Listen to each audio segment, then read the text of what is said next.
Well, we are under new management. We have been for about 2 weeks now.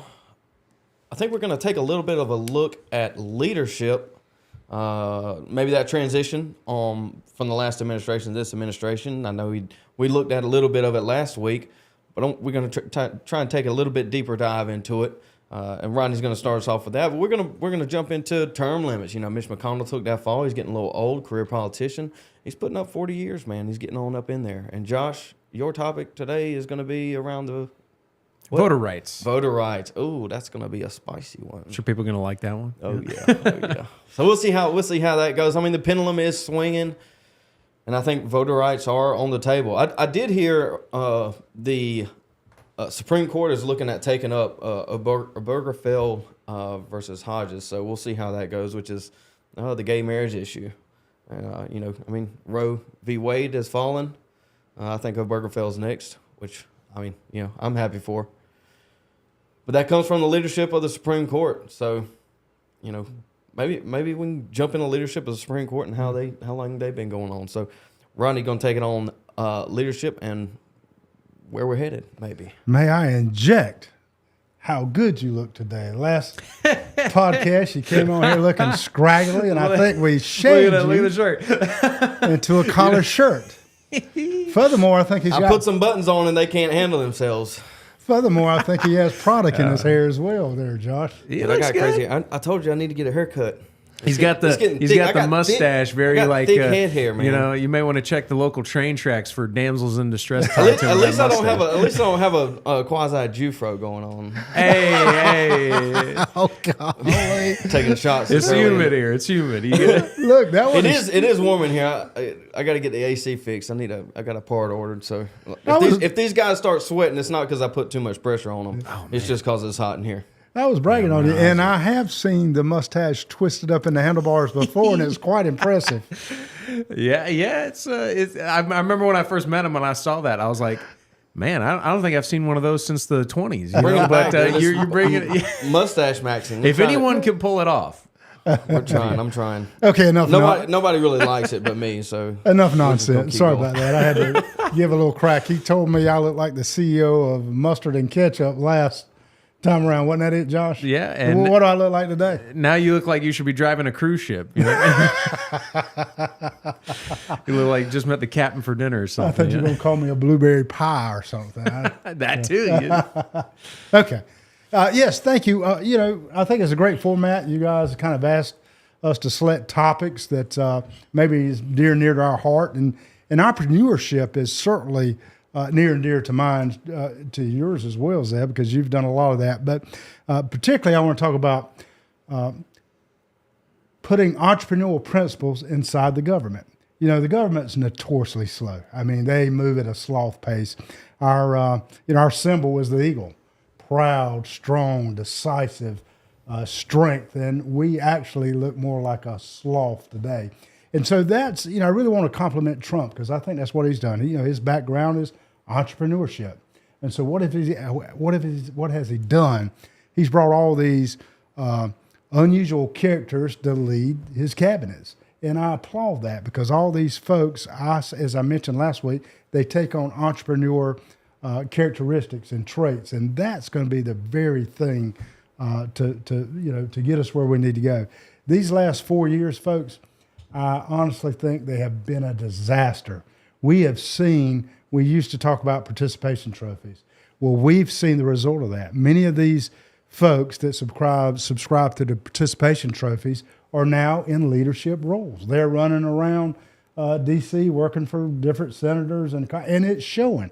And particularly, I must say, on the Democrat side. I mean, I truly believe that. That's what we've got running the government, and it's showing. We are failing. We're no longer what we used to be. Had this gone on 4 more years, it might have been past the return. I really believe that. So thank God the country has spoken. They've spoken loud and clear. And, we're on a new road, and I couldn't be more excited. And I want to ask you guys' thoughts on that. Government moves slow, and I had someone to tell me that I respect so much. I've served as a mayor and a county administrator, but before that, I had newspapers, magazines, and I've always been an entrepreneur. So I went from that to going into a government role, and I was just taken back at how slow things move. I had a well-respected guy tell me, Rodney, there's a purpose for it moving slower. You know, you're dealing with other people's money. Before I was dealing with whatever little bit of money I have. And I bought into that to some degree. I mean, maybe we should take second looks at how we spend money, but there's no excuse for how slow government runs. When I worked for a congressman, after many years of running my own businesses, people would say, my gosh, you called me back in 5 minutes. I never had that to happen. Oh, you're working on Friday night. Oh, you're coming out here on a Saturday. And I was thinking, isn't that what we're supposed to do? Well, guess what? They don't do that in government. So what I was doing without knowing was above and beyond. But now I think we're going to be back on track. I think, you know, it all starts from the top. And Trump has put people in a place that's going to demand other people to run as fast as they're running. And guys, we're in for a new day. I want to see entrepreneur principles in our government. Yeah, I think you're absolutely right. Me and Josh touched on this, I believe, yesterday, talking about how fast the Trump administration is moving compared to basically anybody else in history when it comes to president, at least modern history. You mentioned about I'm blanking now. I had it in my mind. Anyway, but your overall point on the leadership and basically government being disconnected with the people. I think that's what it is. They moved to D.C. and they live in D.C. and you could probably touch on this is they lose that connection to their constituents. Is that play a role in their, let's say, delay or their unwillingness to push forward? 1,000%. And also I want to talk about DEI as it pertains to this, because that's what it's affected probably more than anything. But I had a little saying when I went to D.C., and it was so true. I call them no doorknobbers. Folks up there, they don't even touch doorknobs, not to the car, not to the restaurant, not to anywhere. They've got somebody opening doors for them. And if you don't touch a doorknob, you don't know me. We don't relate. But I think that's how bad it is. But look at the installation of things like DEI, right? Let me use an analogy, because me and you particularly are big football fans. Do you like football? You big? Not so much. Okay, man. Well, you'll still have an opinion on this. I like the I Beast used games. to be, not no more, No? man, not Okay. anymore. The politics is just more entertaining at this point. I see. Okay. I'm here for the entertainment, and I like playing the game. That's why I enjoyed football so much. But the entertainment isn't there as much as it used to be. Well, let's put it in the politics. Well, let's put it in perspective as it pertains to what I'm speaking about. And I about just ate this microphone. Go ahead. They told me that I was too far from the microphone last time. I just about ate it. So let's put together a football team, okay? You're a DI proponent, and I'm an entrepreneur, okay? So we've got the same pool. We go to one school to recruit all our players. Okay, so me being an entrepreneur, I'm going to get the biggest, I'm going to get the fastest, I'm going to get the meanest, and I could care less about anything else. Mm-hmm. You, on the other hand, if you're subscribing to those principles, you're going to have to get 2 from this race, 2 from that race, and countless other traits that has nothing to do with football. Who's going to win that? Who's going to win that game that night? So you want to focus on more of a meritocratic system, merit-based system. Yes, absolutely, absolutely, yeah. Okay, because when you guys, we were texting before the show, when you said you want to promote entrepreneurship, I wasn't exactly sure what you were meaning by that. So do you mean you mean just kind of getting to like transitioning away from DEI and being more merit-based, not necessarily like a economic system of promoting literal entrepreneurs. Right. Yes. Okay, I'm glad okay. you clarified that, and that was probably good for the viewers as well. So what I'm trying to advance is winning. Mm-hmm. Somewhere in the last 4 years, winning just didn't mean anything anymore. More important was putting a diverse group together. Winning is everything. Mm-hmm. Even those that say, well, you can learn from losing. Yeah, you can learn from losing, but what are you going to learn? You're going to learn how to win, not to lose anymore. So I would suggest that entrepreneurship, capitalism, and winning are all siblings. I don't. Do you think I'm stretching it to say that all three of those words mean very close to the same thing? No, they do mean very close to the same thing, but they don't mean exactly the same thing. And I think you're gonna find yourself to be the odd man out here, because I think me and Josh kind of agree on this, that a merit-based system is just it's another version of DEI in the way that simply because a merit exists doesn't mean that that person works well in a team. So if we're building, So you're going to eliminate that person right from the beginning? That's the DEI thing. nope, but it's not. Let's put the but win- it's not. let's put the winners let's, there. let's use an example. When you called football earlier, if I'm Bill Belichick and I'm building a team, am I picking Tom Brady? Not what 6-time Super Bowl Tom Brady, but a young rookie Tom Brady off of merit? No. He was the slowest in the combine. He didn't have the numbers. There was so many other merit-based positions to pick a Tom Brady. Am I picking Gronk? Maybe. He's a monster. But am I picking Edelton? No, I'm not. But at the end of the day, the Patriots are a legacy team simply because of those players that weren't the top of the list on a merit system, but they worked well as a team. But in short order, that competitiveness will play out real quickly. So you do take chances on that. So this is a little bit of a surprise for me, but quite a fun surprise that you guys don't subscribe to what I'm saying. I'm saying let's win again. They say let's make America I great guess the again. question I'm here- saying let's win again and let's give us the best chance by putting the most competitive people out front. I get what you're saying. It's such a complicated issue, and I'll let you go in a second. I think we have to define what winning is. That's very easy. It's not that easy though. So Okay, so go ahead. winning for this podcast would No, winning as a country. it works all together. Winning is Doesn't. winning. It doesn't. I don't know how you can Does say that. more GDP and higher standard of living equal winning, or does I think you're very a more cohesive America where we have a better life on a local level mean winning? I don't think that relates to each other whatsoever. I'm advocating for winning at every level at anything you do. That's what I'm advocating for. Again, So we have to if- define winning though. This isn't. We scored more touchdowns. To win, so in football, winning is the scoreboard. Winning in this broadcast would be amassing a large number of followers.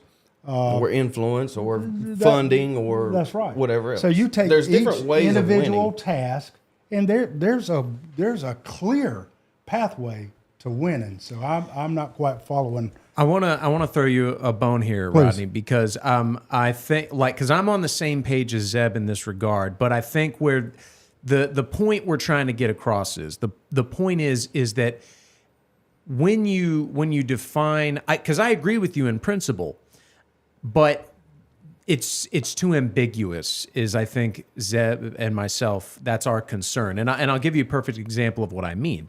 Is when you define, okay, we want the best possible candidate to be a senator or to be the CEO of a large corporation. When you look at people's credentials, there's only so much you can surmise from that. And a specific example of what I mean is recently there was a whole, I'm not sure how aware of this you are, Rodney, but there was a controversy on X where Vivek Ramaswamy, who you're familiar with, he was advocating for completely undoing limits on the H-1B visa program. And his argument was, well, we want to be we want to get rid of these illegal immigrants that are a burden on the system, but we want to bring in the people that can add to the system, that can contribute to America. But the thing is he has an obvious bias there where the large majority of people who are granted H-1B visas are East Asians. They're Indians. Vivek is Indian. And you could say, well, that's just coincidence. Maybe Indians are the most qualified. But when you start to look into the numbers, they're really no more qualified than the best Americans. But Indian people are traditionally, they're very tribal. You know, Zeb was kind of telling me about, they have a caste system. And a lot of the H-1B is caste or clan or whatever you call it, but they recruit from their own caste. Legally, they don't have it anymore, but on paper they don't, but they're still behaving exists. accordingly. But and so the point that me and him They're are getting at, nepotistic is yes, they're the answer, nepotistic, is the is that saying we want the best of the best, but who's in there right now that's going to be picking the best? Me and Zeb are advocating. We're on the same page. But I think, like Zeb was getting at, with the communal sense of like American prosperity versus the GDP sense. You and I would agree. There's something more to bringing in all these illegals to the nation. There's something more wrong with that than simply the negative effect they have on the economy. If Biden had waved his hand and legalized all of them, and the government had legalized all of them, would you then be okay with that? And I don't want to put words in your mouth, but I don't think you would be. No, There's something deeper to that. Right. And what Zeb and myself, what our concern is that there's going to be times you have to decide, what do we want more? The benefit of the American spirit and the American community and culture, or the American GDP. The billionaires are going to pick the GDP. Go ahead. 1 second. So let No, me substitute a word, okay? Because I think maybe this will make it more clear. When I used the actions, entrepreneurship, capitalism, and winning, let me introduce one more. So really, what I'm advocating for is performance. Okay, the best performance once you get in there. Look, if you're not performing, see ya. So performance is what I'm at. We need the highest performers in every aspect of government. Let me ask you for this. us to win like we're used to winning. This pool of performers that you're pulling from, is that an American pool or is that a global pool? I could care less where it comes from. See, I think that's where the issue is. As long as Why they subscribe to American values, of course I'd be more biased for it to be a pull here, a pull myself. But I won't be able to understand how y'all wouldn't subscribe to performance. Here's why. Because when you pull from a global pool rather than an American pool I didn't necessarily say global pool. I didn't necessarily say that. I'm America first. Would you be willing to restrict jobs or whatever if it hinders the American economy or your version of winning? Would you prefer an American over a foreigner? I would. Okay. So then, we're kind of on the same page. I mean, we're here. close. Let's see, but the problem. I think we're comes, misfiring because I don't know how anybody can't say we want our best performers in all our positions. You say our best performers. That America. means explicitly American. I live in the United States. I'm not speaking for China. I'm not speaking for any. I live in South Carolina, United States. My first loyalty, if it was a local, my first preference would be in the county. If it's a state thing, my preference would be in the state. If it's America, my preference would be America. But performance is what I'm advocating for. Performance. That's what the participation trophies have killed. It's not performance anymore. I mean, I think we're kind of getting him. And when Rodney was initially bringing up the meritocratic system, I kind of had the same thought you did. I wasn't sure if I was going to jump on it because I wasn't sure how, to today's topic, how related it was. And I guess because we're actually not on a dissimilar page, I don't think. I think this is a very new position, right? Relatively, I mean, it's not new per se, but again, it goes back to this split of: are we going to boost America through Americans, or are we going to just import everyone and say America is winning because we have better merit on whatever particular issue that is? But see, the problem is when you import, whether legally or illegally, it displaces it inherently displaces Americans, whether that's jobs or votes. I want to say this real quick because I think the question that Zeb and I are asking is, are you America first or merit first? Okay. And I think what Rodney is really getting at is he's anti-DEI. Let me defend Rodney real quick. We We threw this at him. He was not ready for this conversation coming That's in great. here. I don't think you were. I love it, but I think we're misfiring on the topic. I never thought of anything outside of America. So I may be more zoned in than you guys because I didn't even consider anything outside of America. I'm talking about performance in America for America. And certainly I'd advocate for Americans beyond anything. So I think we probably misfired right from the beginning. Simply put, our folks aren't performing the way they have because our administration and our leaders have subscribed to this DEI and other useless thought patterns that it has put us in a secondary and third position everywhere we go. And to be number one, to make America great again, we've got to have the best performers. Never thought about outside of the country. So that's why I wasn't quite understanding the point you were making. That's not even a thought process. When we talk about it, I mean, you can talk about up at DC, you have Ilhan Omar, or she prides herself on being Somali. She needs to go back for number one. But people like that are coming into the system, they're leading the way in their respective states. Was she Minnesota, wherever she is, Michigan, whatever. I don't know where Ilhan Omar is. Anyway, Michigan. But she has no loyalty to America to start with. Right. And Exactly. And that's kind of the point Zeb and I are concerned about is that we're importing a bunch of people who might on paper be highly qualified and highly skilled, but they are tribal. They come from parts of the world that are tribal. And that's kind of our concern is we don't want to get rid of all these low skilled Hispanics from below the border, but then just replace them with high skilled people from East Asia and Asia. So we aligned completely. And it's so funny because when I was, I thought it was an obvious position that everybody adopted. And when I was going more in detail, I saw these stone faces here and kind of this movement back. And I said, what's going on here? So I probably presented that wrong. No, I think you presented it in the way that you perceive it to be. And it's kind of like we talked on the last podcast is there's this split of America first. And that's this split. And the boomers, take it as you will, don't have an understanding of what that split actually is because it doesn't fit into what's considered a post-war consensus. That post-war consensus being post-World War II, where this idea of America being a propositional nation, where, and I think you mentioned it, where as long as they have American values or they hold American ideals, they can be American, but it's simply not the case. See, and this is a credit to you guys. You've been exposed to so much, but myself and the boomers, that's not even an option.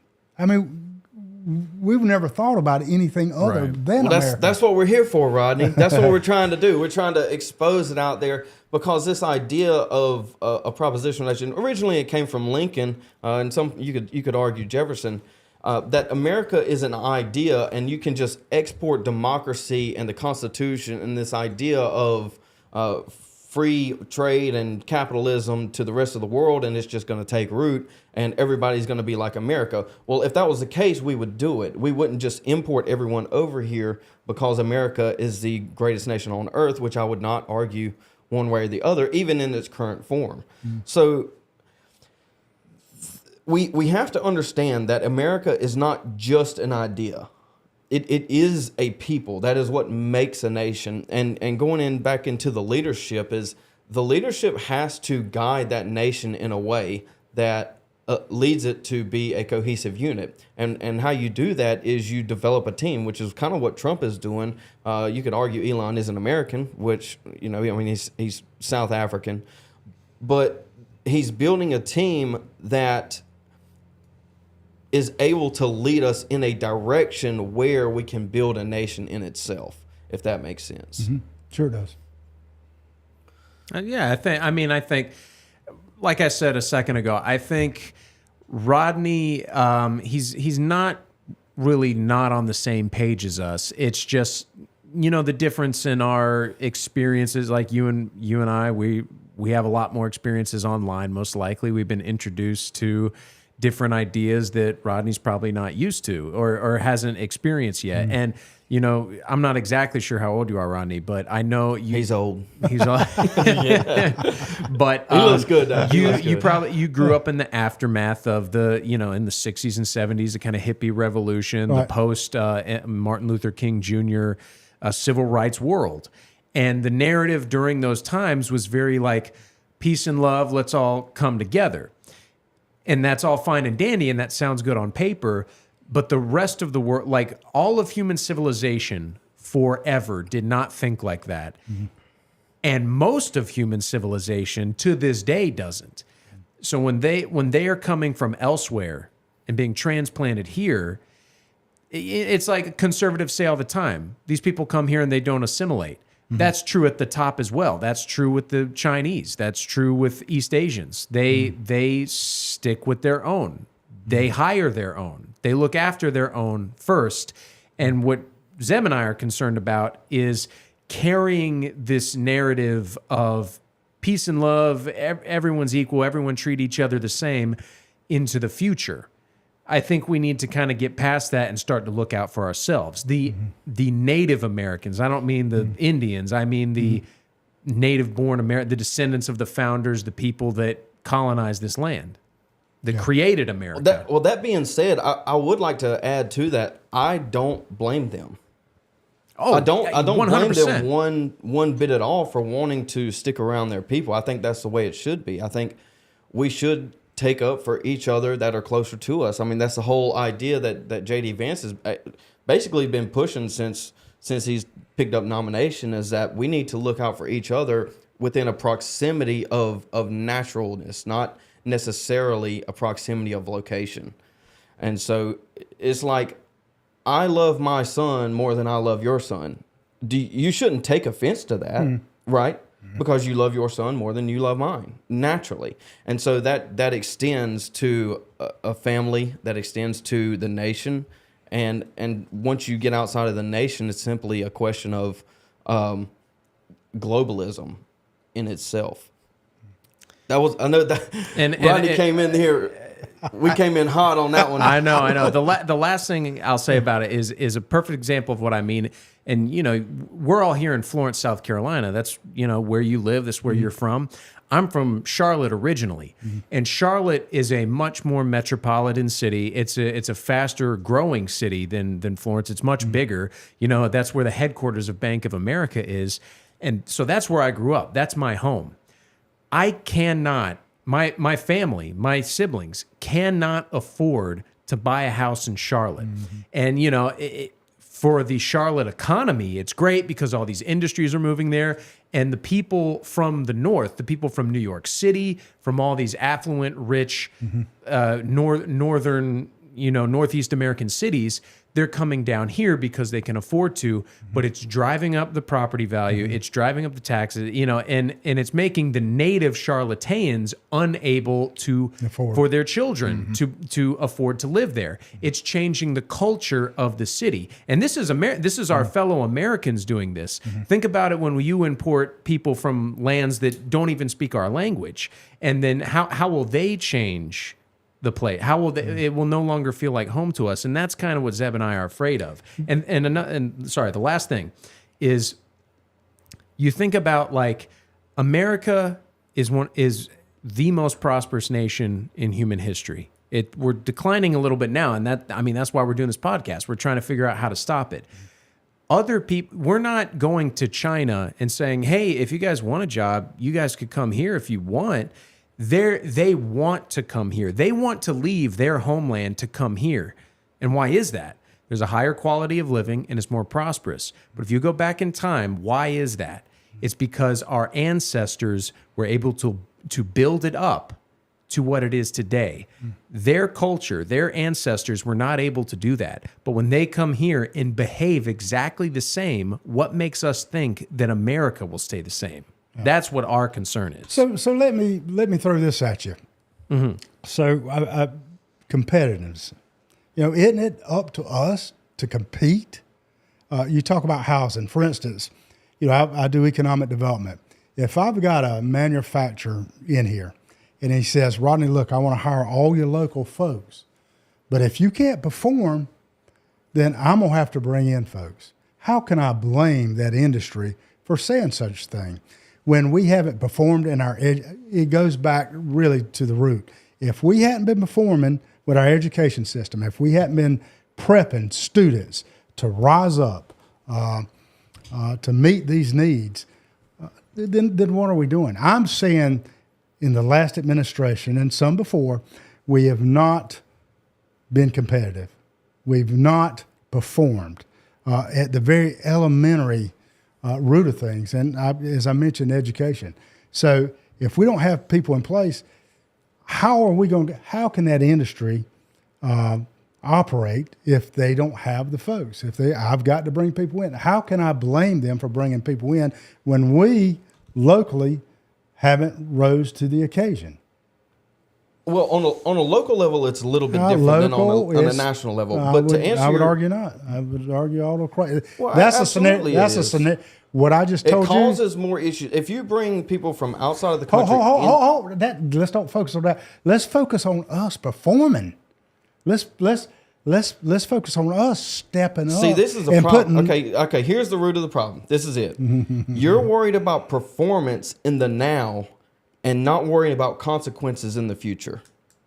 I would rather sacrifice a little bit of performance than to lose everything that my son is supposed to inherit in the future. And that's where we're getting caught up. Your son may not have anything if we as Americans... He's definitely not going to have anything if we import everyone. If we don't start competing and we don't start putting our very best out front. Just like Trump has, that cabinet that he's assembled. You say our best. Who is our best? America, us. But that's the point. Elon's what not if American. the best is outside of America? There will certainly be occasions when we have to do that. I would advocate, I think like you folks, to make it an all-American cast. I really would. But if we haven't been doing the things to make us stronger all along, or if we don't recommit to doing that, like I think we haven't now, then we're lost as a country. Our destiny is going to be to fall. It really is. I think when you consider, because like what you're saying, Rodney, obviously Zeb and I, we disagree. Like I agree with him on it, but the fact of the matter is what you're saying is you're not necessarily wrong. It's like when you factor in a business, if no native born Americans want to work, or they don't want to work for a low wage that a Hispanic immigrant that just got here would, from a business point of view, I understand why that owner will go with the cheap Hispanic labor. I get it. And I don't blame the business owner for that. Maybe we should, but I do think that's why we need to focus on not punishing the business owner for going to the cheapest option, but we need to focus on taking the reins of government and federal power and removing that option. When we get rid of millions of illegal immigrants, the GDP is necessarily going to go down. And what's going to happen? The businesses, the multi-million-dollar companies, they are going to not tank, like they're not going to go under, but they're going to become poorer. They're going to lose money. They're going to take a hit because their bottom line is higher. If Americans demand a higher living wage, but the government is saying, well, you can't hire foreign labor. You can't hire cheap foreign labor. Well, the company, then you're putting this tough decision onto the companies and not onto us, not onto you and me. The companies will have to raise wages. And Mark Zuckerberg, maybe he won't be able to own his own island. But that's what I'm saying is conservatives focus, I think, too much on the economy and stuff. And obviously with how Joe Biden allowed things to get, the economy took a huge hit. but and inflation is terrible and it's affecting everybody. But I'm concerned that people once again are becoming too focused on business and not the heart of America. I think once you get people back to baseline, back to the sentiment of like pre-World War I, the economy will fix itself. People once you don't allow people participation trophies, once you cut that out, people will become competitive again. That's their nature. And the best will rise to the top, the lowest will sink to the bottom, and life goes on. That's what we need. I think that's what we need. And we get have to back force that stance, and I think that's what the Republicans At do. the government I think level. I think we force that stance. I don't think it was enforced as Democrats, and we've got a weaker education system, which almost everything derives from that. I mean, it really does. It sets the tone, and we've just lost on that over the past 4 years. Yeah, I don't think we're that far off. I think there's a meeting in the future that we can have where we all agree on everything, where Rodney is on our side on this particular situation. We got to have a meeting before the meeting.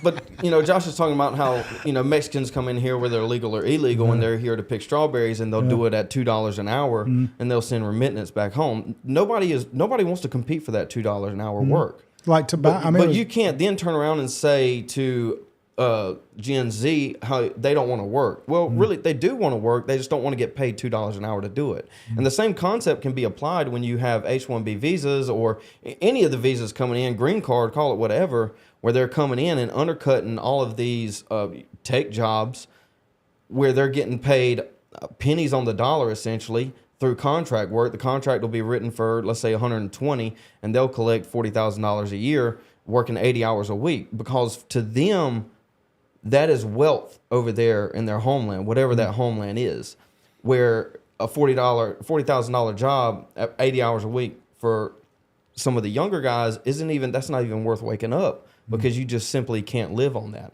And so that competition is simply undercut when you import any amount of population that is going to displace a people. Yeah, just to use an illustration, how I view our government over the last 4 years. I said I was in the newspaper business, right? So I did extremely well until I didn't. I mean, the new rules of media left newspaper behind.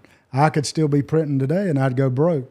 And figuratively speaking, I think the government's still printing newspapers, Yes. I think that we've been passed by. We haven't evolved. We haven't evolved. Okay, well, we haven't evolved. Let's take that example. That's an idea of legacy that you want to continue simply out of nostalgia, or maybe it's pride. Who knows? But it's something that goes beyond simply a need for profit, because it holds a value that isn't simply defined by dollars. Our government has been fleet-footed. We've been stuck, completely stuck, and I think what Trump's introduced is going to get us out of the bog. I think we've got bright thinking people that are competitive, that are going to be performers, and that's what I'm advocating for. Again, in case you didn't hear me, let me say this. I never even considered outside of America. That's my age. That ain't even a thought for us. We're more loyal than probably folks any generation you'll meet. I think that's a problem, though. Because you're not thinking about that, because that is the way it exists right now, is we're bringing in all of this. And the idea that you're not thinking out of it, I like that idea, but it's simply not the case. So we have to address the problems as they are, where we have to be a nation in itself and be self-sustaining, which I think Trump and Elon and some of these guys are on the right track. We're not there yet. Vance is a lot closer than the others are. But, like Elon has built a team of Doge they are relatively American younger guys, which we talked about yesterday. They're Gen Z, 18, 19, 20-year-old American boys that are essentially gutting the whole system of fraud. I actually have appreciation for that. I just and this is why me and Zeb and I we have a very nationalistic mindset, And I think a perfect example of like why we think this way is this. Think about Ilhan Omar. I'm pretty sure she's she's senator, right, for Michigan. There's someone in Michigan right now that can trace their ancestry back to the first settlers who settled in what is modern day Michigan. And she, who just got here, who was born in Somalia, has more of a say in the future of that state than that person does. Does that seem fair? And then you go, well, it doesn't. You might say, well, it doesn't seem fair, but she might be the most qualified, or she might be, she had the initiative to run for it. That's the thing, is a lot of these immigrants have the initiative and the drive to achieve things, and you can say, well, that's just the way things are then. But I would argue, I'm okay with implementing rules and regulations that are, on their face value, they're discriminatory for the sake of promoting the future of native-born Americans. And I think, a lot of it's, there's this narrative that Americans are lazy, that young people in America are lazy. There's truth to that. Stereotypes and these ideas, they don't just fall out of the sky. There is truth to that. But it's not completely true. A lot of the institutions, a lot of like Harvard, the institutional places of power, have been infiltrated and are being gatekept. This is something that I brought up last week. I brought up the example of a young man who's super qualified, who couldn't get into any Ivy League school and even sub-Ivy League schools. It's because, like you said, they have racial quotas, and the people who work in admissions offices at Harvard, did they attend Harvard? Are they the most qualified people? They have more power in who gets into Harvard than people that are smarter than them. And that's kind of what Zeb and I are concerned about. Mm-hmm. And I think actually we're on the same page. We want to promote America first, but I think we just have different ideas on what that might look like. I think I'm more simplified in my approach than perhaps you guys are. Yeah, I think you are too.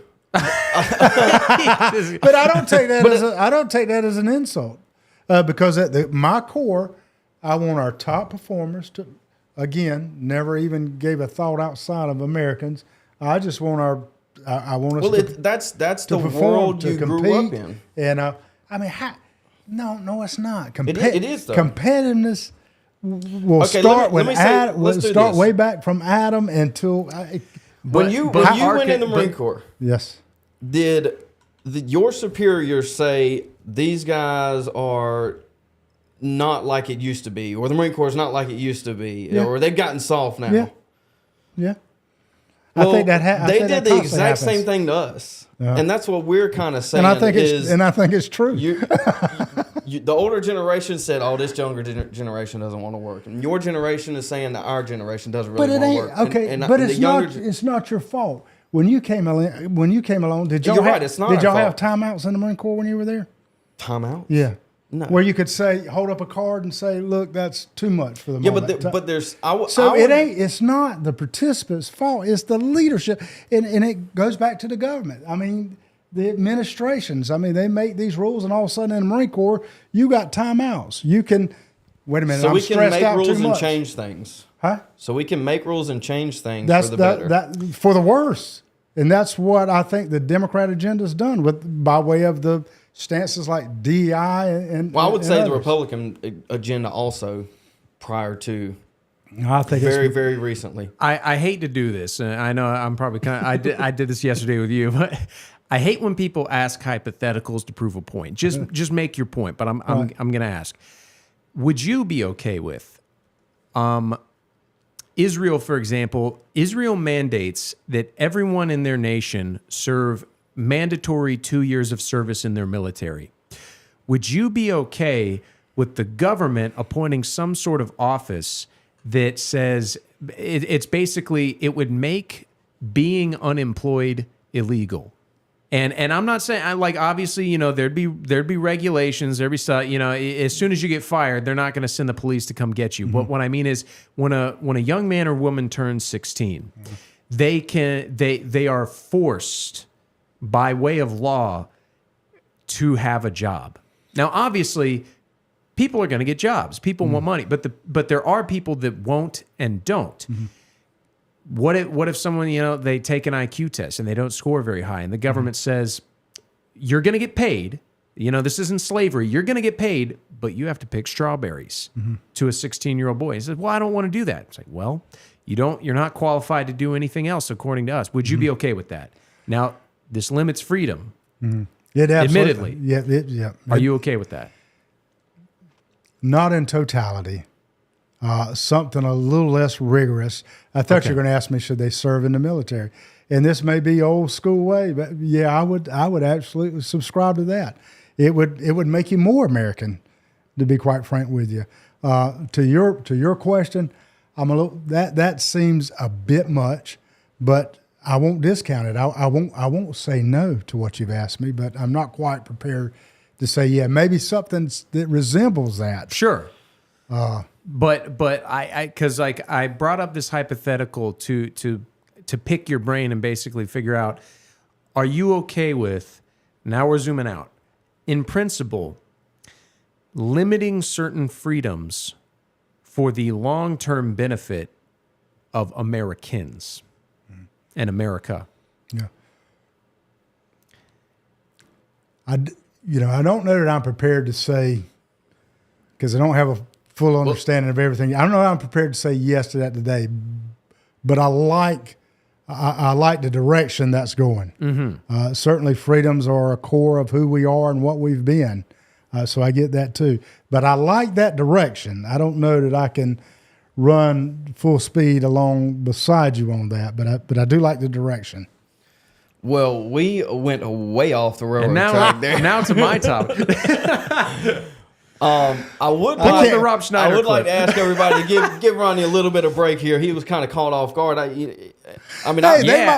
on. They all think might be with me. They might not They be might with be. you. They might all be with me. You got one in the comment section that is with you pretty good. But You got the comments? I got the comments. Am I He said, getting tore up? People are, I'm seeing the live count. It's going up and down and up. It's all over the place. They're hate listening, and then somebody named Schmuckatelli said, "I would rather hire a Mexican regardless of pay because they would work as hard as I do," which is true, man. I mean, stereotypes are true to an there's some extent. I truth mean, to that. there's a reason they exist. But yeah, I think at the end of the day, I would prefer Americans to do well, native-born Americans, people that deserve their inheritance that their forefathers built for them, rather than to import everyone to share said inheritance. I think that kind of gets at the core of what we're talking about. But maybe this is the final word. And this wasn't even the route that I was going. But we certainly, there is a place for immigrants. So at least I feel like there are. You don't feel like there's any place for legal immigrants? Neither one of y'all? If this was pre 1965, I think there's an argument that we could make to establish an immigration policy, something that closely resembled what the founders put forth. In its current state, I think we need a moratorium on immigration. We need to pull out all the illegals, and we need 100 years of assimilation at a minimum, if not. That's a strong we need like 4 generations to establish ourselves as a nation. There's no cohesion. There's no cohesion across the board at any level. It's simply a bunch of pods of people that are unwilling to integrate into society. I would say, to answer your question more specifically, the kind of immigration I'd be okay with is they have to have a PhD next to their name, and it's got to be like, when I say the best of the best, I mean we're letting in maybe 50 people per year tops. Wow. And they got to be doctors. Well, that's what a lot of countries do. They base their immigration on skill set and things of that nature. But I can't go that far, guys. I don't want an immigrant who's just as qualified as me coming in, if that makes sense. Well, we don't believe that America is simply an idea or a set of values. We believe that there's actually, when it says blood and soul, that there's actually blood and soul.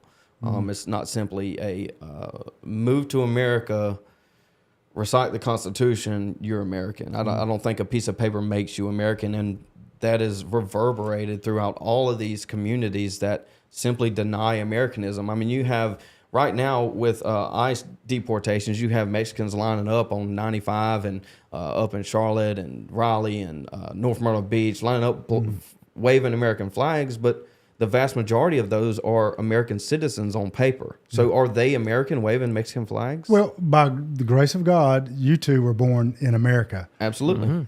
Somebody born in Mexico may have the same idea and always ideals and always wanted to move to America and can be a better citizen than some of us that were born here. So I can't quite subscribe to the length that you guys are going. Respect it, but can't quite subscribe to that.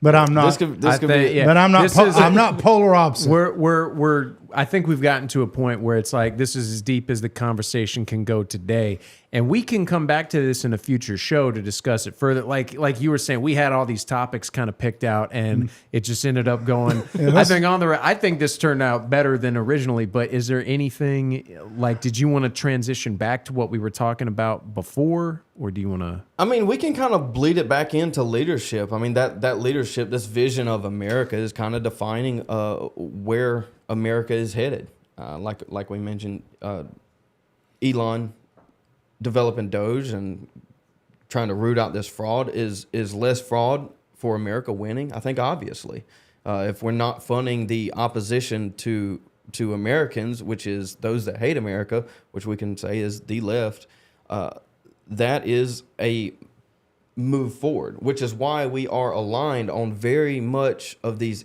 on all of these issues, essentially targeting. You could call it a common enemy. I don't think we're enemies, but we do have disagreements on what is American. And so, Trump's building this team of leaders that is building their own team, and we're having some pushback on some of the current nominees. Like I think Kash Patel's confirmation got pushed back. Which that's a different argument. So, this leadership is going to guide America to where it's going, regardless of what I believe or where it should go, or what you believe and where it should go. And Josh, that's all the same. We're not in a position to make those calls right now, but I think any direction that Trump and Elon take it right now is better than it has been, 3 weeks ago. Mm-hmm. Agreed. I agree too. Yeah. Okay. Moving on from that. I'm sure we'll revisit that next week too. We'll pencil that in for another. Let me run. Josh, you want to jump on yours? You got a graph that we can pull up. I was thinking this topic actually, they can hear me, right? Yeah. So, okay. Yeah. It kind of bleeds into what we were talking about earlier, where I wanted to propose basically more restrictive voting rights as opposed to absolute sort of this freedom. And if you look at this chart, and I tried to go back further, but this was the only one I could find on kind of short notice, just going back to 1994. But you've seen the trend is that things have trended more towards liberal. And this shouldn't be a surprise to anybody. But what concerns me about this is if you go far enough back, you start to see that basically the more people were liberated, the more you have these civil liberties being promoted, the more liberal things become. Because kind of what we were talking about with the H-1Bs and stuff, people are self-interested. And when people put themselves into categories that are imagined or real, they will vote accordingly. If women view themselves as an oppressed minority, they will vote not to restrict their freedom. There's a perfect case. You cannot argue by any metric that the Biden administration was good for the United States economy. Women were willing to vote for Kamala again because of the abortion issue. Women are more concerned. Women who have never had an abortion would vote for their ability to have one and possibly tank the nation's economy simply because of their perceived right to do so. So, and my point is when you get when America is filled with groups that consider themselves to be minorities, even if they are or aren't, they tend to trend more liberal, to more destructive voting habits. And so I won't leave anything up for the imagination. The kind of things that I'm proposing here, this is stuff I've talked about on Wake Up Carolina with Ken Ard. I am in favor of for example, restricting voting rights to people who can run for president, meaning in order to vote for the president, you have to be able to run. You have to be born in the United States. You have to be over the age of 35. And those are the most extreme ones, but of course, all the other categories that you would have to fall into. And that would exclude Zeb and myself from being able to vote. But me personally, I think America would be a better place if that kind of regulation was instituted, or if there had to be some sort of you had to pass a sort of civics test in the same way that legal immigrants have to do. I think to vote, we need to get back to a system where you have to earn it rather than it's just this privilege. Well, so I'm curious why you would put an age limit on it, because you guys are more mature than some guys that are my age and more studied on these things. So what is the reason for is maturity the reason for the age I limit? think so. And again, I kind of just put that out there to get you guys thinking about it, to get the audience thinking about it. I'm not married to 35, but I mean, I'm 27 years old. But I think 18 is too young.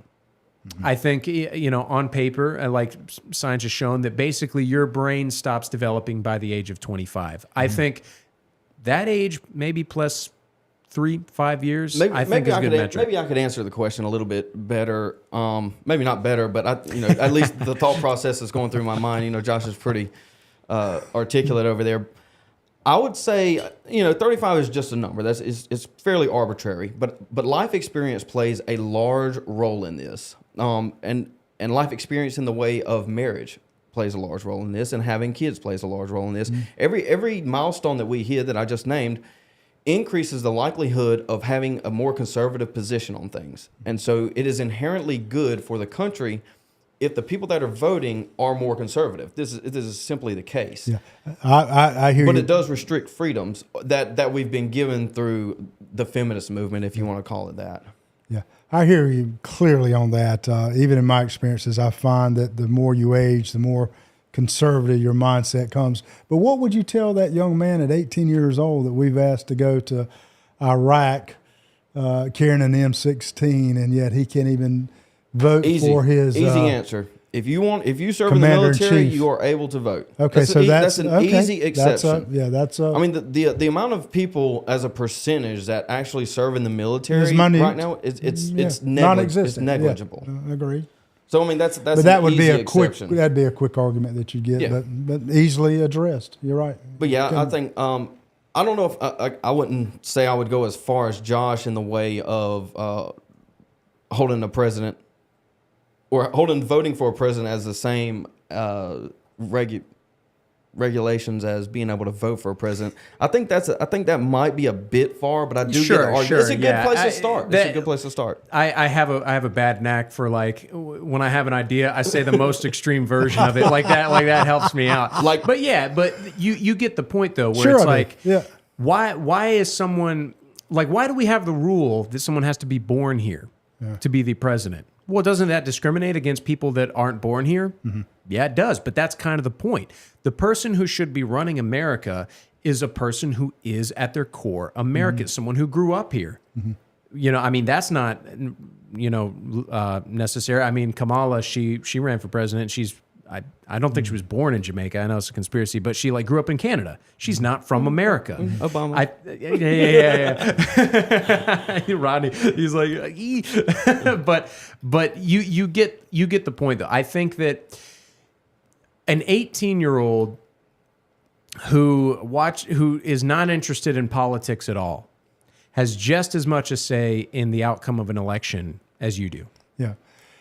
And you're making the point that what I said a while ago, the older you get, more conservative you become. Is that kind of the overlying point you're making? Yes. Would you? I think Zeb brings up a good point. Someone who has a family. Well, and here's what I say. Once you start paying taxes, you start paying a little bit closer attention. And what is it, the Republicans or Democrats, that you're going to come out a little better with taxes? Well, I'll argue all day long that it's Republican. But can you see how that is divisive? Can you see Absolutely. a Democrat right now saying, God, the arrogance of him. He thinks the older you get, the more. But I do think it's a true statement, to be quite frank with you. I really do. from what I've experienced with folks. You know, I think a big part of this podcast and the show is things are going to get divided. The country is more divided than it has ever been.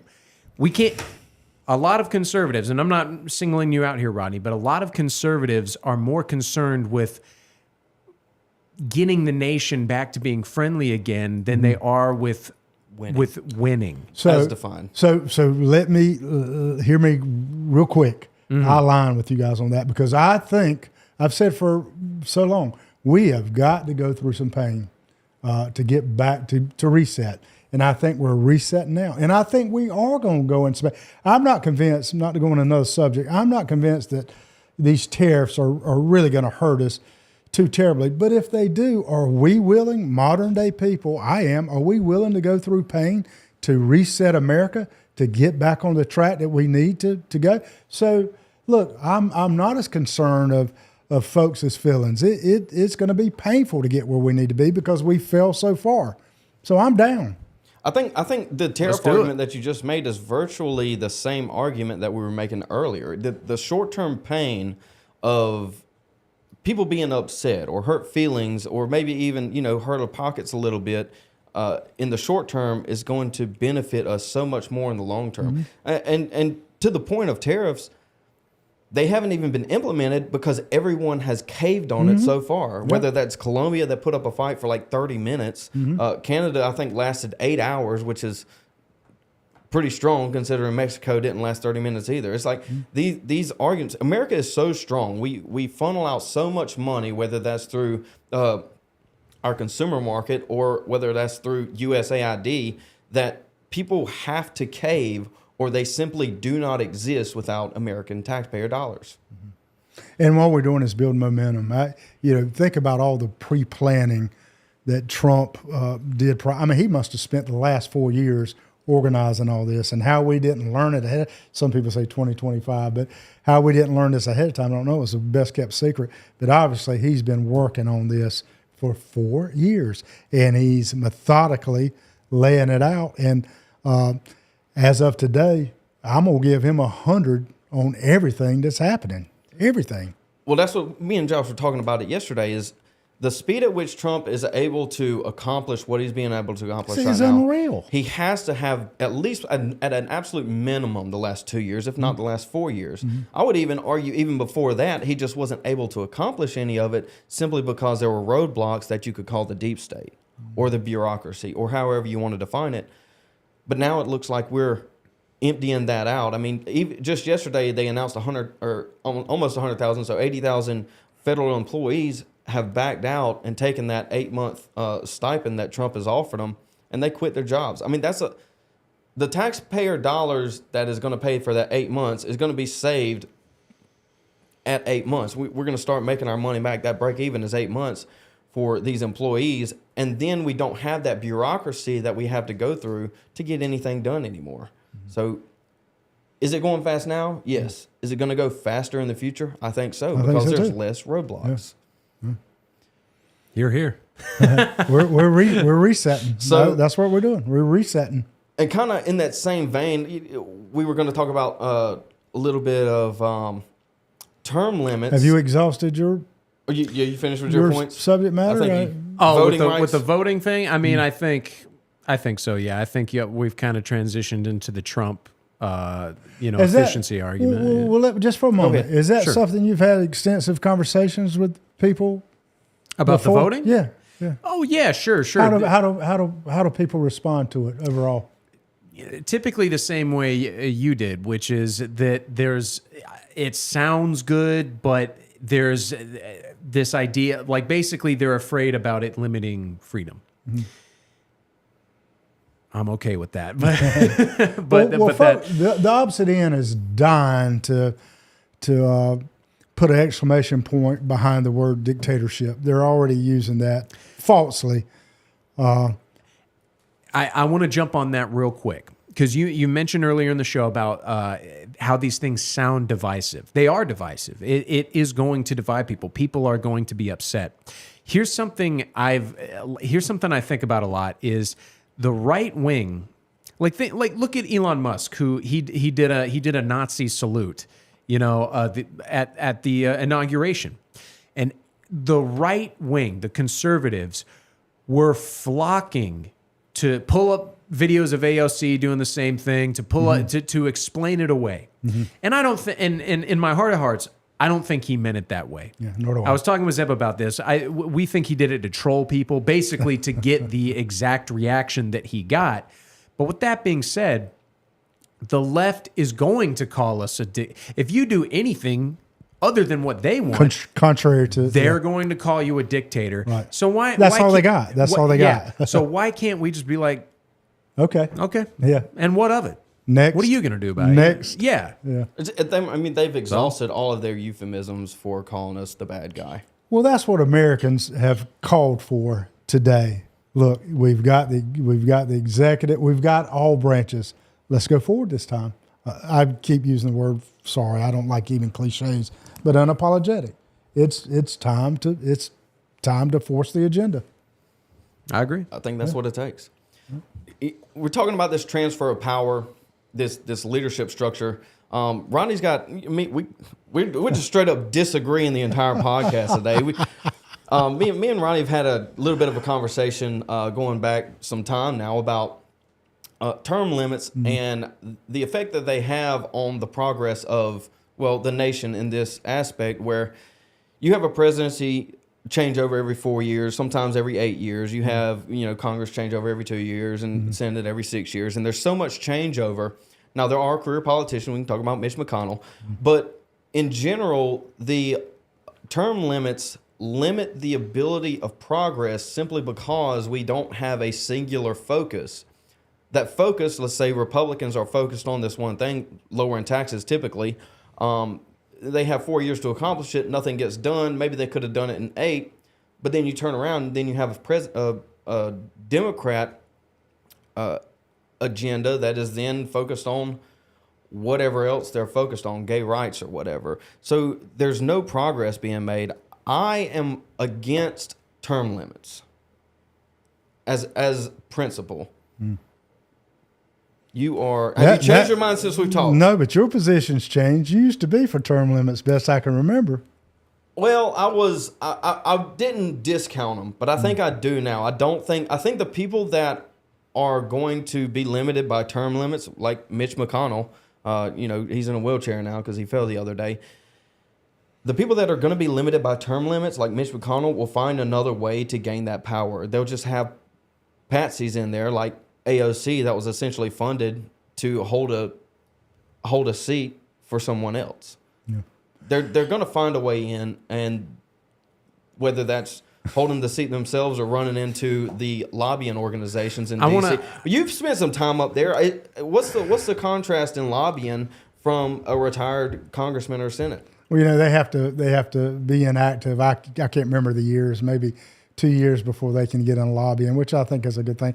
But before we go any further, what's your position? Because I want to know if I'm fighting 2 or 1 on this. All right. I got a feeling it's 2. I'm going to be honest. Yeah, please. I have not given this particular topic that much thought because I'm conflicted on it. I actually see the validity in both points of view, and I'm not just saying that to play the middleman here, but. We'll trade seats. Okay.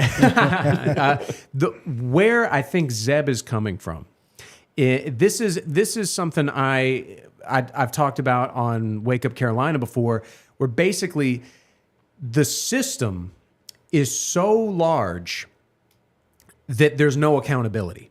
Where if something goes wrong, if something goes terribly wrong, like there's a giant fire in Los Angeles and they don't have the water to fix it, the bureaucracy and the system of government in just everywhere is so big that someone can say, well, why didn't the fire chief or whoever do this? And they can say, well, I would have, but I went to so-and-so and they didn't give me the money. And they say, well, I would have, but so-and-so up on high didn't. And then it's like, there actually is validity to the blame of all those people. And then it becomes, you can't just blame one person. You have to blame everybody. And well, what are we going to do? Fire everybody? We can't do that. Then there'd be no one in government. There'd be no one to make the decisions at all. And so the American system has become so oversaturated that because of that, no one gets fired. No one ever gets fired. There's no accountability anywhere. And that is where the appeal of a more kind of authoritarian system, that's where the appeal of that is. Because if everything is going to crap, but there's one man in charge, now we know whose fault it is. Yeah. Now, I'm not saying that we should necessarily do that. I am. But but I think that where Zeb is coming from is that when you have term limits, that only dilutes it more. And again, I haven't given this enough thought to have a definitive position. So I kind of want to hear, based on what I just, what do you guys think about that? So I'm 1,000% with term limits. One of my most popular TikToks, I believe, as I posted, when we say term limits, they hear wealth limits and the conversation ends. I mean, that's how these guys get wealthy. After you're there over a period of time, I called them no doorknobbers. I mean, that's your no doorknobbers. They know how to work the system and they take advantage of it. Now, one thing that I think will help the term limit agenda is the staff that Trump's put together. You know, finding all this unnecessary spent money that can be traced back to helping campaigns. I mean, that'll kind of stop. But I go back to a more rudimentary, elementary point here. And you're going to say, well, that's pretty simple. It's okay. It's what I believe. You know, back a couple of years ago, the only person we had to choose for president was a Clinton or a Bush. I mean, and you're telling me on this earth, God creates all this talent every day, all day long. And you mean to tell me we can't find replacements for these folks? What term limits? I'm not married to any particular number on the term limits, but absolutely, because after a period of time, it welcomes fraud and everything else. These guys just can't help it. I mean, it's too tempting.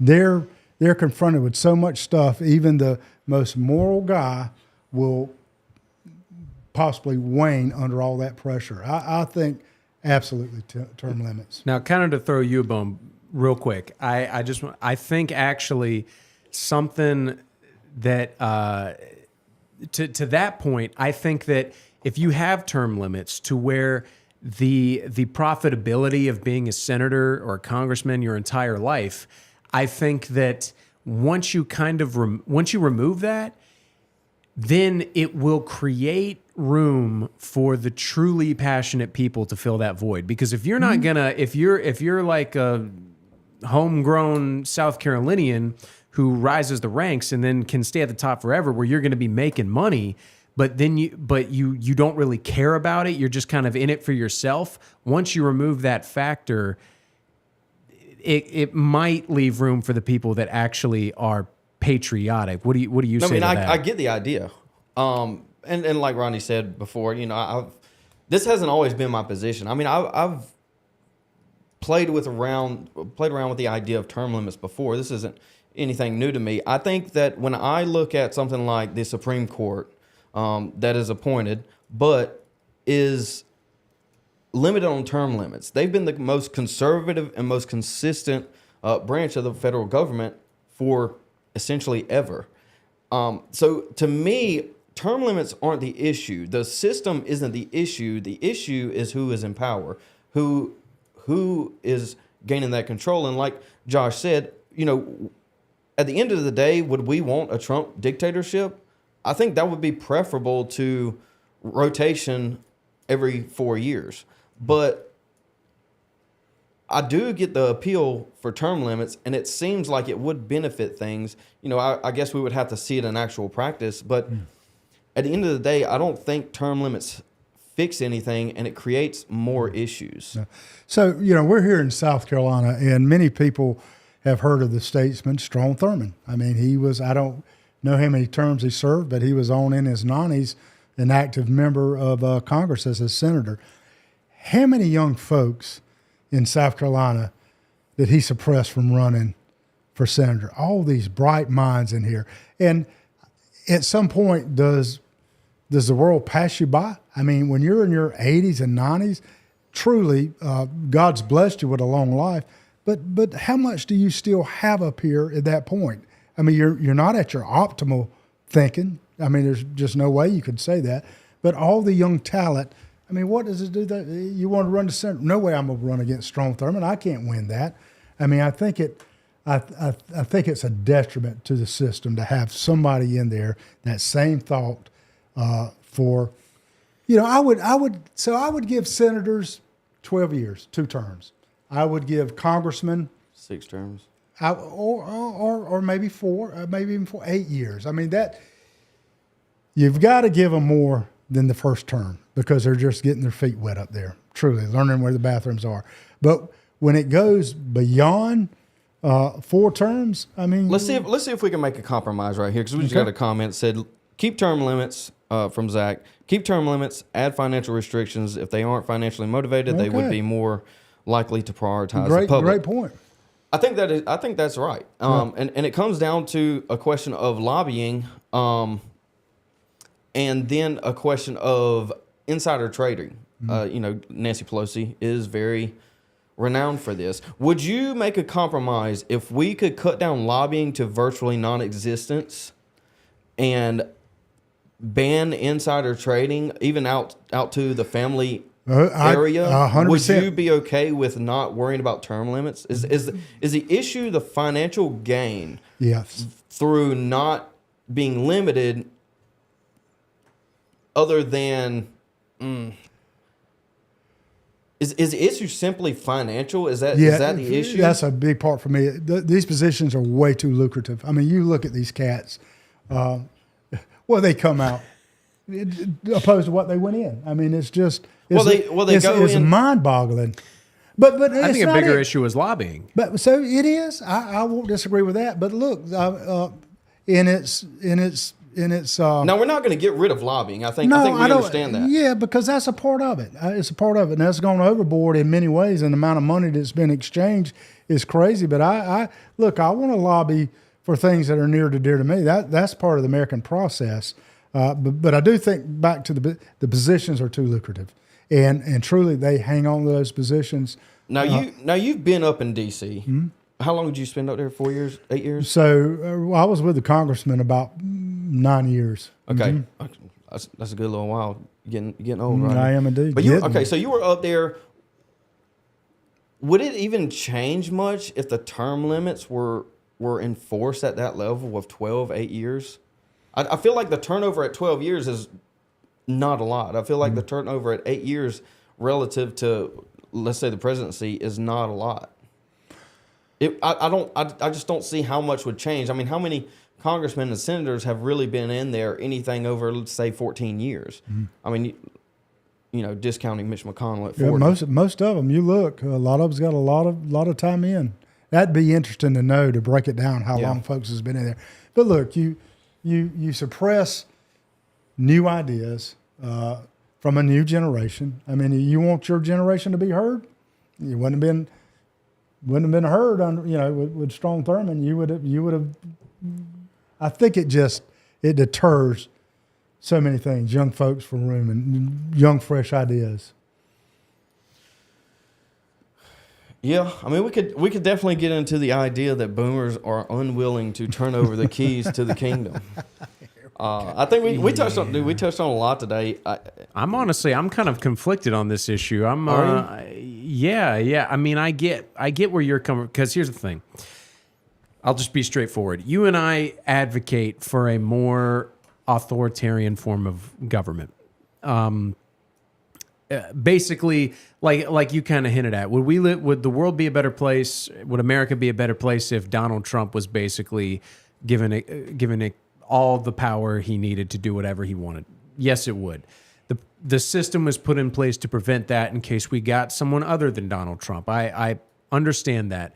So I think that, like you and I, we're against term limits in principle, but for where we are today, I think Rodney raises a good point. I think that would we like a Emperor Donald Trump, sure, and term limits would limit Emperor Donald Trump, but we're never going to get. Well, we're not going to get Emperor Donald Trump. We see. might get Emperor so and so someday, hopefully. Barron Trump. Hopefully, Get a little Barron Trump going on. I'd be okay with that, but I think Well, I got it's some one of these.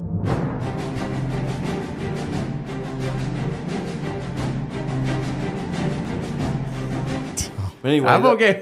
I'm okay with that. But the fact of the matter is the system is what the system is right now, and it's going to be a long time before anything drastic like you and I want to see changes. My concern is I think Rodney's got a point here, but with all the battles we're fighting, I feel like that one may not be the most pressing.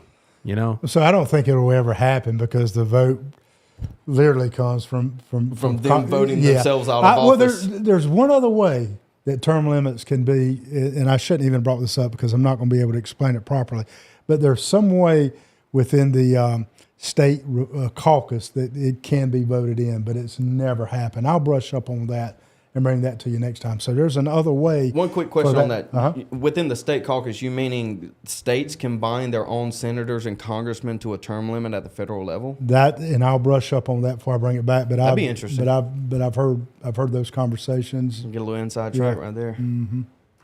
I kind of like But that. it'll never happen. You know, that's Yeah, pie. I mean, this is it's pie in Never, the sky. never say never. Yeah. You know, Yeah, and true.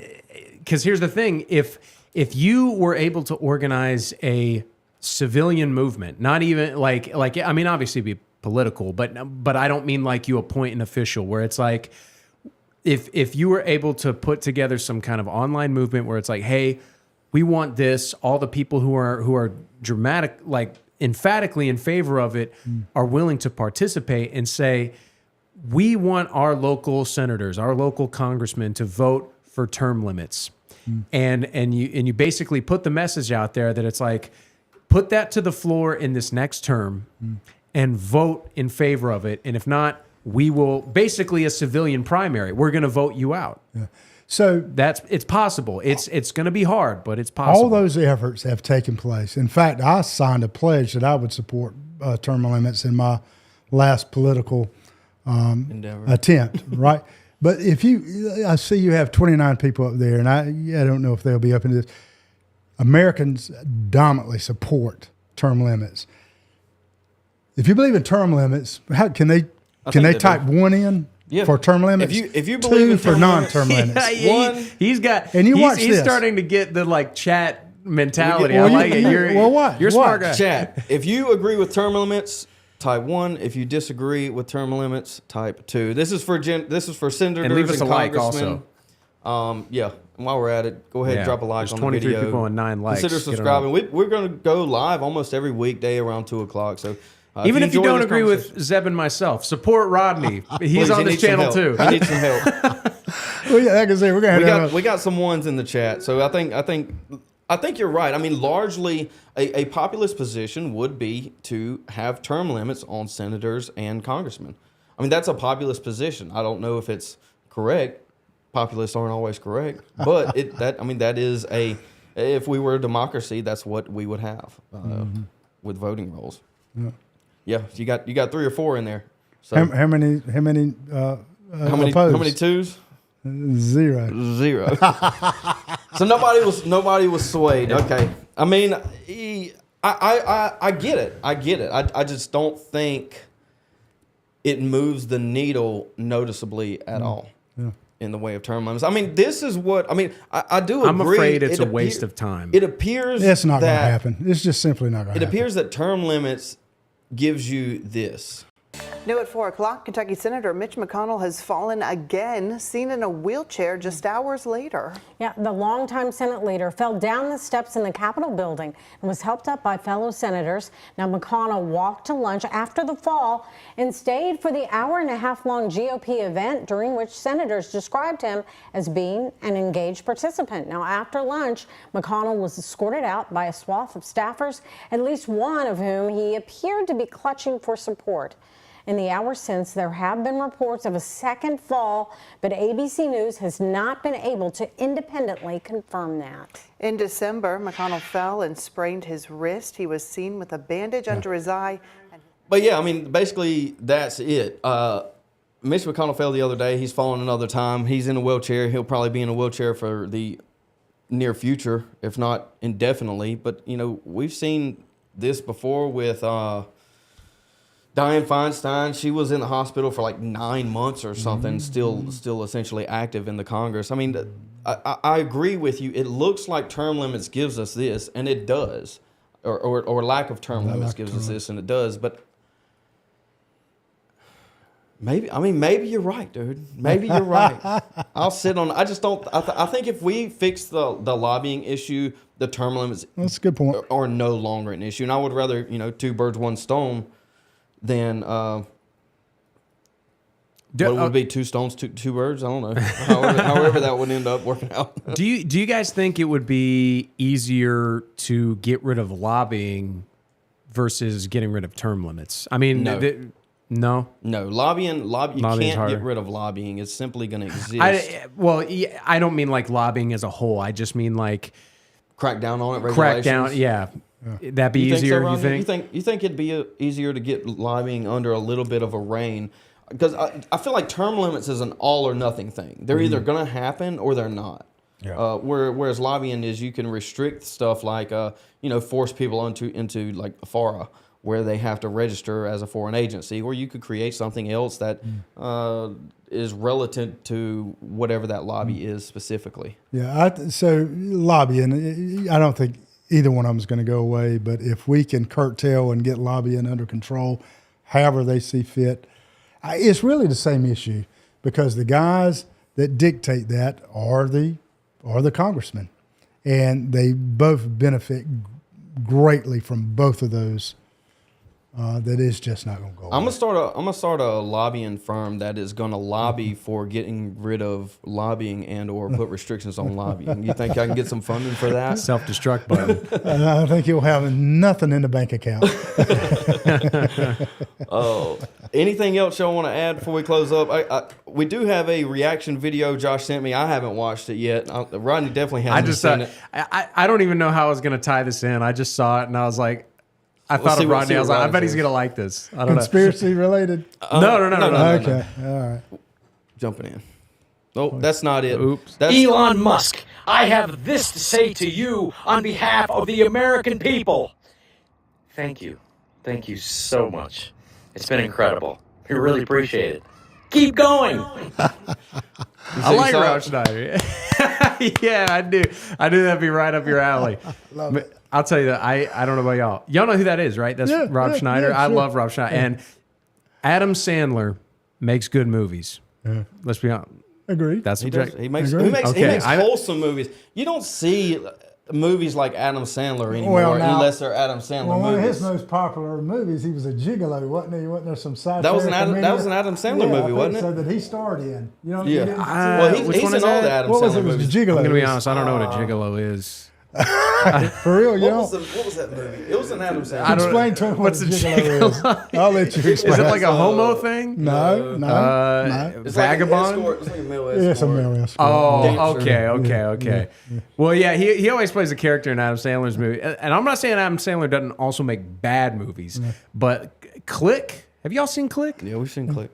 That tugs at my heartstrings. I'm not going to You like Click? Oh, dude, I love it. That's a great movie. Oh man, the classics. Happy Gilmore and Although, I mean, of course, those are good too. the others are classics. I mean, it's very wholesome movies. Hopefully, we can get Hollywood back to there since we can.